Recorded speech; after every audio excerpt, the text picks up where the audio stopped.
જૂન 2022 પછી ભારતીય શેર બજારમાં સૌથી મોટો એક દિવસીય કડાકો બોલાતા રોકાણકારોની સંપત્તિમાં 4.60 લાખ કરોડનું ધોવાણ થયું.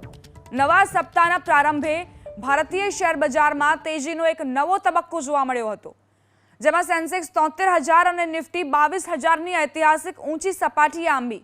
જોકે ઈરાનના પાકિસ્તાન પરના મિસાઇલ હુમલા સાથે વૈશ્વિક જીઓપોલિટિકલ ટેન્શન વધવાની ગણતરી, ચીનના અર્થતંત્રની વૃદ્ધિ રૂંધાવા સહિતના અન્ય પ્રતિકૂળ અહેવાલોના કારણે ભારતીય શેર બજારમાં પ્રચંડ કડાકો થયો. એક જ દિવસમાં સેન્સેક્સમાં 1,628 અને નિફ્ટીમાં 460 પોઈન્ટ ડાઉન થયું. આ કડાકાના કારણે રોકાણકારોની સંપત્તિમાં 4,60,000 લાખ કરોડનું ધોવાણ થયું છે. તો એક જ દિવસમાં શેર માર્કેટમાં આ મોટો ઘટાડો અને તેના કારણે 4,60,000 કરોડ જે છે તે ડૂબ્યા છે રોકાણકારોના.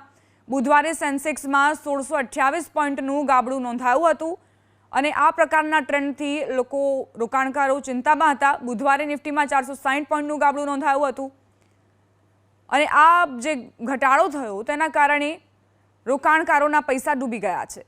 રોકાણકારોની સંપત્તિમાં 4.60 લાખ કરોડનો ઘટાડો થયો છે અને આ જ પ્રકારના ટ્રેન્ડ જો રહેશે તો હજુ પણ ચિંતા વધશે.